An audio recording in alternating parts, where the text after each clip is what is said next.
Assalamu alaikum, barka da zuwa Second Wife Restaurant. Muna da jollof rice, fried rice, white rice and stew, pounded yam and egusi soup, amala and ewedu, tuwon shinkafa, tuwon masara, pepper soup, fish, goat and chicken, burger, shawarma, pizza, fresh juice, ice cream and yogurt.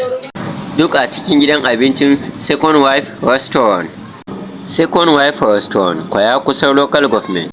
Bari mu shiga Second Wife Restaurant. Barka da zuwa gidan abincin Second Wife Restaurant.